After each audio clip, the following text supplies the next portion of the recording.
All right, let's dive right into this explainer for episode 6 of the Raven Files. Wow, we are unpacking some absolutely shocking twists today.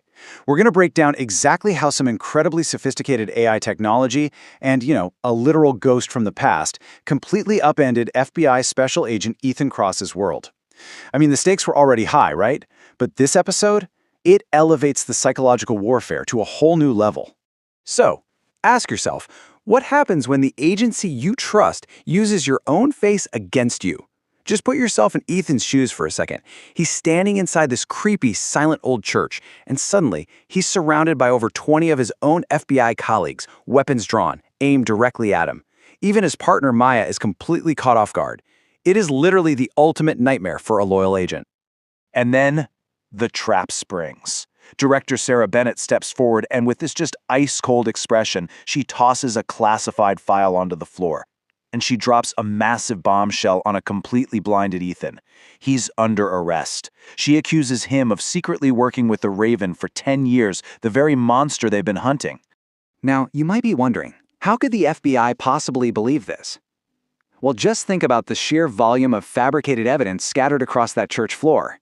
It's an overwhelming mountain of data. We're talking photographs, crime scenes, victims, bank transfers, and every database confirms it. It's all been perfectly manipulated to point squarely at Ethan as the mastermind. It is a terrifying showcase of how data can be weaponized against us. But thankfully, Ethan's other partner, Lucas, isn't buying it for a second. Right in the middle of this intense standoff, he secretly patches his laptop into the church's security system, and within seconds, he executes this rapid-fire digital investigation. He finds altered footage and detects AI face replacement. The horrifying truth? Someone is framing Ethan using some seriously advanced AI deepfake technology. But before they can actually prove any of this to the director, the tension just explodes into total chaos. It's like a perfectly timed sequence. First, the church doors slam shut. Then, boom, the lights cut out. The Raven's distorted voice echoes through the dark. Smoke grenades detonate everywhere, filling the room as gunfire erupts. And when the smoke finally clears, Ethan, Lucas, and Maya, they've completely vanished into thin air. And right before those smoke grenades go off, we hear the Raven deliver this haunting line. Trust is the easiest thing to destroy. This really serves as the thematic core of the entire psychological operation against Ethan. And the goal here wasn't just a simple abduction. It was to systematically sever Ethan's ties to his agency, his colleagues, and honestly, his own reality. From there, the pacing shifts dramatically. Hours later, our abducted agents wake up in this dark underground hideout, an abandoned Chicago subway tunnel. Their hands are tied, their weapons are gone, all control has been completely stripped away. Then, out of the darkness, a giant flickering television turns on. The Raven appears and reveals something crazy. He doesn't want to kill them, he wants to recruit them. This moment completely redefines everything we know about the antagonists. I mean, for the entire series, the FBI viewed the Raven as just a lone, dangerous serial killer. But here, the Raven reveals a totally different reality. They aren't a lone wolf at all. They are an expansive vigilante movement, a massive network dedicated to purging corruption when the law refuses to act. And to really grasp the immense scale of this conspiracy, just consider the targets flashing on those underground monitors. We're talking judges, politicians, police chiefs, FBI directors, business leaders.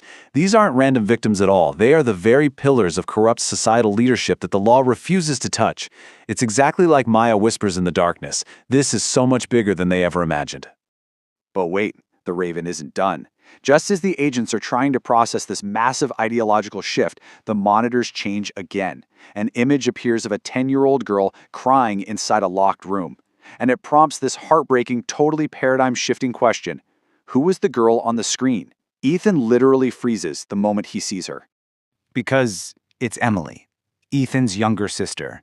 The sister that everyone, including Ethan, believed had tragically perished in a horrific house fire 20 years ago. Seeing her face there completely shatters Ethan's reality all over again. It's just a total emotional gut punch. And then, the Raven twists the knife. He claims credit for her survival, saying, "I've been protecting her." Just think about how deeply manipulative that is for a second. The antagonist is taking a supposed act of salvation and twisting it into the ultimate piece of psychological leverage. They're implying that Emily's safety has always been entirely in their hands. So now, Ethan is trapped in an impossible dilemma. It's perfectly laid out for him.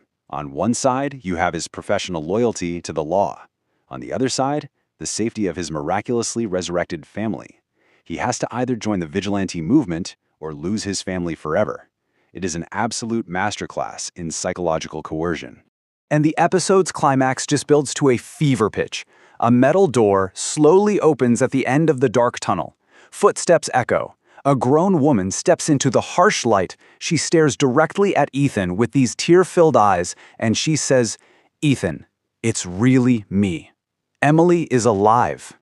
But that leaves us with one final, incredibly provocative question to wrap up this explainer. Considering the flawless, advanced AI deception we literally just saw at the church with Ethan's face, is Emily really Ethan's sister?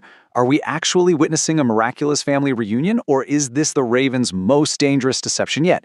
Is Ethan walking into an even deeper, more devastating trap? It really forces us to question everything we've seen. I'm going to leave you to ponder that one. Thanks for joining, and I'll catch you next time.